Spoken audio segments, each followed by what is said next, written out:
भर्ती प्रक्रिया के बीच में नियमों को नहीं बदला जा सकता। सुप्रीम कोर्ट से हाल ही में एक जजमेंट निकलकर सामने आया है और याद है आपको, बिहार में इसी से संबंधित मामले पटना हाई कोर्ट में चल रहे हैं। बीपीएससी टीआरई 2.0 का भाषाहरता केस और सुप्रीम कोर्ट के जो जजमेंट है, उस जजमेंट में किस तरह से जो याचिका करता है उनको नौकरी की बातें, उनको मतलब बाकायदा उस समय से लेकर यहां तक का पेमेंट की भी बातें कही गई है। आज के इस वीडियो में हम बताएंगे, लेकिन जानिए एकदम हूबहू खेल के बीच में नियम नहीं बदलने को लेकर सुप्रीम कोर्ट पहले भी सख्त था, सख्त है और आने वाले दिनों में भाषाहरता के केस में भी आपको देखने को मिलेगा। और इसमें सबसे बड़ा क्या फायदा है कि खेल के बीच में नियम बदलने वालों का तो हिसाब किताब हो ही रहा है, वहीं पर उस समय से जिस समय ये मामले दर्ज किए गए अदालत में, उस समय से लेकर नौकरी का जो तनख्वाह, जो वेतन, ये सब होता है, ये सब भी करने का आदेश जो है कि निकल कर सामने आ रही है। और आज के इस वीडियो में हम आपको वो दिखाने वाले हैं और फिर क्या कुछ हो सकता है टीआरई 2 भाषाहरता के केस में भी, ये भी जो अंतिम मुकाम पर है, निर्णायक मोड़ पर है, जो जीत की ओर अग्रसर है, जो 10वीं बार होने वाली है और उसमें जो लोग छूट गए हैं, क्या उनको भी लाभ मिल सकता है? अगर छूट गए हैं तो अब वो क्या करें? क्योंकि काफी लोगों का मैसेज आता है, भैया भाषाहरता केस से हमको जुड़ना है। और भारत में याद होगा, भारत भर के शिक्षक अभ्यर्थियों ने बिहार में बीपीएससी टीआरई 2.0 में परीक्षा देने का काम किया। जब ताक पर नियमों को रखकर बहाली कराई गई, यहां तक कि ट्रेन डिले बताकर परीक्षा का टाइम बढ़ाया गया, हर चीजों को लोगों ने बर्दाश्त किया।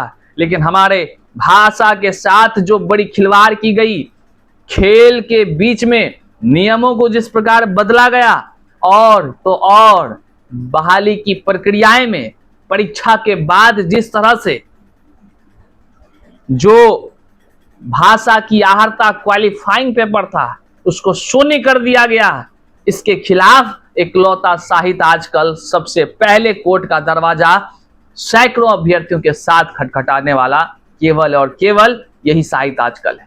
उसके बाद जब लोगों को जानकारी हुई तब लोग उठकर पहुंचे हाई कोर्ट। कई सारे लोग हाई कोर्ट में कानूनी प्रक्रिया से लड़ रहे हैं, लेकिन याद रखिएगा उसकी नींव सबसे पहले हमने डाला था और आज भी वो केस लगातार चल रही है। दृढ़ संकल्पित होकर हमने पहले भी कहा था आपसे, भाषा के साथ खिलवाड़ बर्दाश्त हम नहीं करेंगे।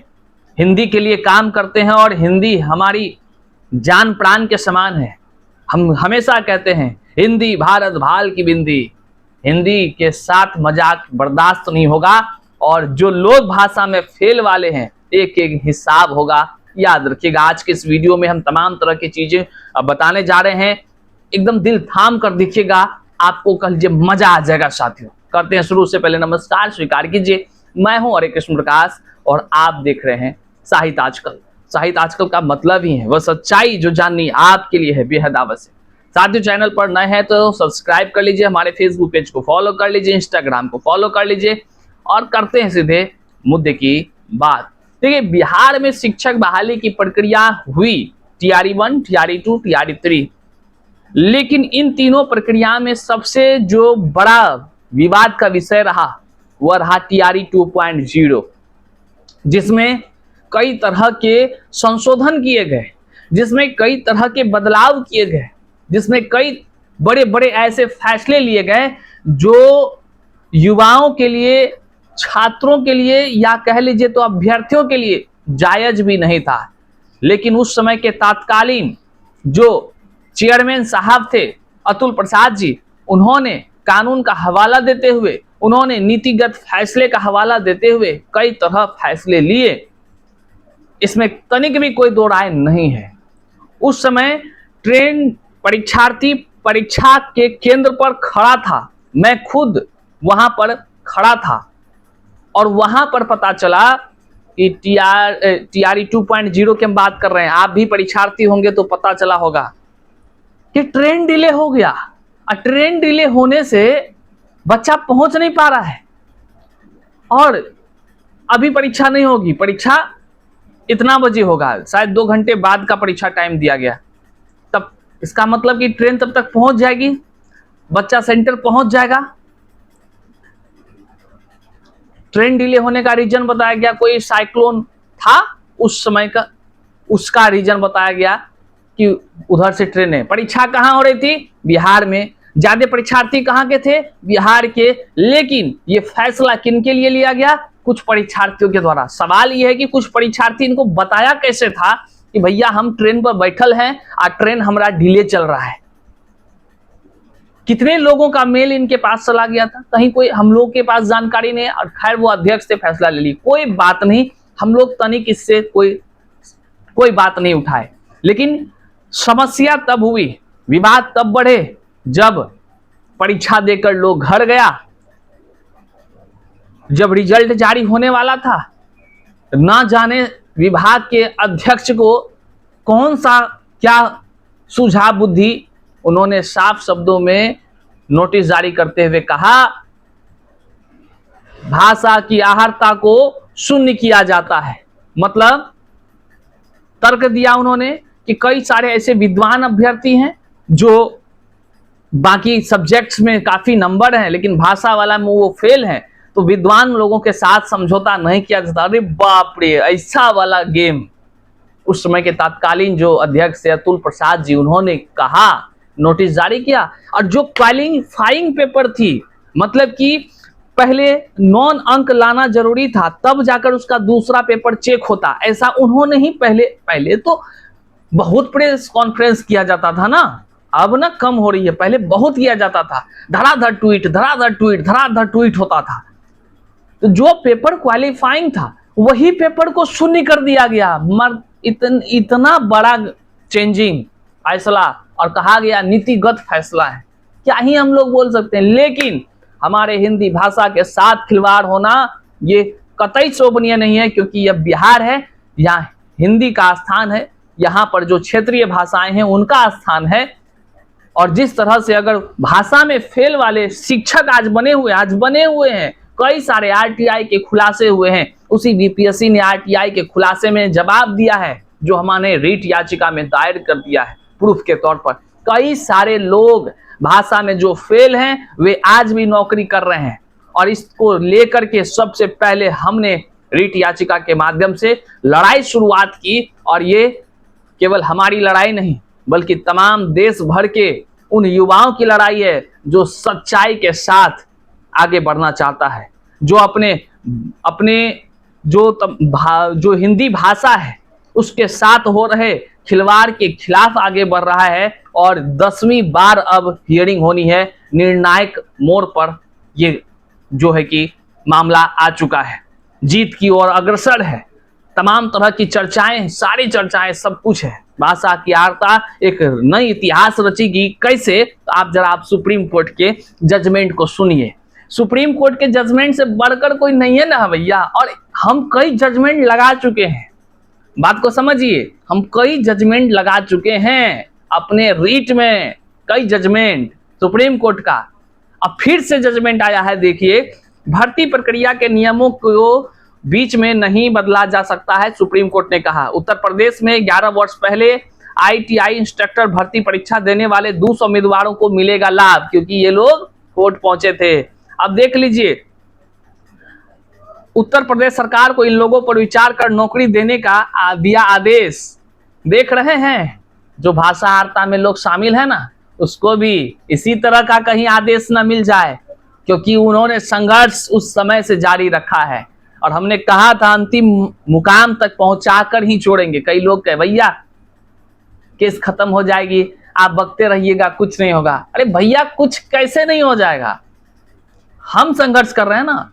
याद करिएगा, आप तक जब ये खबर पहुंची होगी, उससे कई महीने पहले से हम संघर्ष कर रहे होंगे। इसलिए आप थक सकते हैं, हम नहीं थक सकते हैं।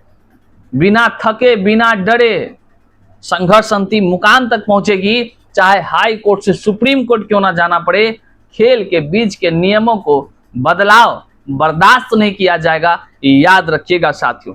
और आप देखिए, यहां पर क्या लिखा गया है, सुप्रीम कोर्ट ने उत्तर प्रदेश में 2014-15 की आरटीआई इंस्ट्रक्टर भर्ती परीक्षा को लेकर महत्वपूर्ण फैसला दिया है। शीर्ष अदालत ने स्पष्ट किया है कि चयन समिति बीच में भर्ती नियम या कट ऑफ अंक नहीं बदल सकती है। इसके साथ ही कोर्ट ने पात्र उम्मीदवारों पर नए सिरे से विचार करने और नियुक्ति देने का आदेश दिया है। सुप्रीम कोर्ट ने पीड़ित उम्मीदवारों को, पीड़ित कौन, जो पेटिशनर हैं, उम्मीदवारों को उत्तर प्रदेश औद्योगिक प्रशिक्षण संस्थानों में प्रशिक्षकों के रिक्त पदों पर भर्ती के लिए 2 सप्ताह में संपर्क करने को कहा है। कोर्ट के इस फैसले से 200 से ज्यादा उम्मीदवारों को लाभ मिलेगा। उम्मीदवारों के हक में यह फैसला न्यायमूर्ति दीपांकर दत्ता और एजी मसीह की पीठ इलाहाबाद हाईकोर्ट के फैसले के खिलाफ दाखिल अपीलों के स्वीकार करते अरविंद कुमार एवं अन्य बनाम उत्तर प्रदेश एवं अन्य मामले में सुनाया है। कोर्ट के सक्षम मामला उत्तर प्रदेश औद्योगिक प्रशिक्षण संस्थानों में प्रशिक्षकों की 2014-15 की भर्ती से संबंधित था। पीठ ने फैसले में कहा कि चयन समिति बीच में भर्ती प्रक्रिया के नियम बदलकर कई उम्मीदवारों का नुकसान नहीं कर सकती है, चूंकि राज्य की कार्रवाई में मनमानापन रहा है। देखिए, सुप्रीम कोर्ट ने पकड़ा है इसको, देख लीजिए आप लोग। चूंकि राज्य की कार्रवाई में मनमानापन रहा है जिससे चयन प्रक्रिया प्रभावित हुई है। कोर्ट ने कहा कि इसलिए 2014 के नियमों की वैधता पर जाए बिना अपील करने वालों को राहत देने के सवाल पर विचार करना पर्याप्त है। अपील करने वाले मतलब पेटिशनर को लाभ मिला है साथियों, लाभ मिला है। ये होता है संविधान की ताकत। जो लोग कहते हैं ना कुछ नहीं होगा, याद रखिएगा, कुछ नहीं में बहुत कुछ होगा। और ये हमारी एक कविता भी है जो सुनाएंगे उस दिन जिस दिन जीत हासिल कर लेंगे। कुछ नहीं में बहुत कुछ होता है। कोर्ट ने आदेश दिया है कि अपील दाखिल करने वाले पंजीकृत सोसाइटी के सदस्य, अन्य अपीलकर्ता और पक्षकार बनाए गए उम्मीदवारों 2 सप्ताह के भीतर इस फैसले की एक प्रति लेकर नियुक्ति पदाधिकारी के पास जाएंगे। नियुक्ति चाहने वाले रजिस्टर्ड सोसाइटी के सदस्य को नियुक्ति करने वाले अधिकारी के सामने ऐसे दस्तावेज पेश करने होंगे जिनसे साबित हो सके कि उस तारीख तक सोसाइटी ने रिट याचिका दायर की थी। मतलब उसको वेतन उतन सब देने की इसमें बात कही गई है तमाम। यहाँ नियुक्ति पाने वाले पिछले सभी लाभों के होंगे हकदार। तो ठीक इसी तरह आप ही सोचिए, हम कुछ नहीं सोचेंगे, आप सोचिए, एक चाहे आप कोई भी हो, जनमानस के लोग, चाहे कुछ भी हो भैया, आप अभ्यर्थी हो या ना, आप थोड़ा सा विचार करिए। टीआरई 2 में जिस तरह से भाषा आर्ता के साथ हुआ है, क्या ये जायज है? भाषा में फेल वाले लोग आज शिक्षक बने हुए हैं, क्या ये जायज है? भाषा की आर्ता जो क्वालिफाइंग पेपर था, पहला पेपर था जिसका पास होना जरूरी था, लेकिन इसी को रिजल्ट से कुछ दिन पहले जो है शून्य कर बाकी पेपर को चेक कर लेना, क्या ये उचित है? सबसे पहला तो यही सवाल है कि मान लीजिए कोई बच्चा 10वीं क्लास का फॉर्म भरता है, उसका सेंटअप का परीक्षा होता है, तब जाकर के वह बोर्ड का परीक्षा फाइनल दे पाता है और बोर्ड के परीक्षा से रिजल्ट बनते हैं। लेकिन ध्यान रखा जाए, बोर्ड परीक्षा से पहले सेंटअप का परीक्षा पास करना बहुत जरूरी होता है। क्या ऐसा संभव है कि बिना सेंटअप के परीक्षा पास किए ही बच्चा सीधे बोर्ड का परीक्षा में बैठ जाए? क्या ये संभव है? अगर ये कोई स्कूल के प्रधानाध्यापक कर पाते हैं तो क्या वो इस धरती पर बिना जेल गए बच सकेंगे? तो साथियों, अब आप समझ ही रहे होंगे। तो यहाँ पर कई तरह के सवाल भी उत्पन्न होते हैं। कई लोग हमसे पूछते हैं, भैया भाषा आर्ता केस का अपडेट क्या है? अपडेट यह है कि 10वीं बार सुनवाई होनी है और ये आखिरी निर्णायक मोड़ पर केस है। केस पूरा पॉजिटिव वे में आगे आ रहा है। ये हाई कोर्ट पटना में रिट याचिका जो दायर की गई थी उसमें 10वीं बार सुनवाई होगी। आखिरी फैसले के अब जो है कि निकट पहुंच चुके हैं। वहीं पर कुछ लोग का कहना है कि भैया अभी भी जो सुप्रीम कोर्ट के जजमेंट उसमें कहा गया जो पेटिशनर बने थे उनको लाभ मिला, तो क्या हमारे भाषा आर्ता में भी इसी तरह का होगा? हो सकता है, ये तो कोर्ट पर डिपेंड करता है, हम नहीं कुछ कह सकते। हाँ, लेकिन हम ये जरूर कर सकते हैं कि आपको कोई अफसोस ना हो, गलानी ना हो बाद में कि आप केस से नहीं जुड़ सके। तो जो लोग भाषा की आर्ता केस से जुड़ना चाहते हैं, छूट गए हैं, उनको लगता है कि वो भी केस में शामिल हो जाए, तो आप हमें जो हमारा नंबर दिख रहा है आप उस पर मैसेज कर लीजिए, हम आपको जो है कि सीधे जानकारी दे देंगे और आप जुड़ लीजिएगा। जुड़ सकते हैं साथियों, इसमें कहीं कोई बड़ी बात नहीं। और आपके भी जान पहचान के कुछ लोग हैं, अगर वो ये महसूस कर रहा है भैया हम तो टीआरई 2 देल रहे लेकिन ओकरा में जे छे कि हमरा क्वालिफाइंग पेपर पास रहे के बावजूद जे छे कि हमर नहीं भय सकले, तो हमरो कहीं भाई जाए ओकरा में जुगाड़, तो पेटिशनर बन जाइए। तो ओकरो खबर जरूर दे देने का, मतलब उसको भी खबर दे देने का आप जरूर प्रयास कर दीजिए, ताकि उनको अफसोस बाद में न हो।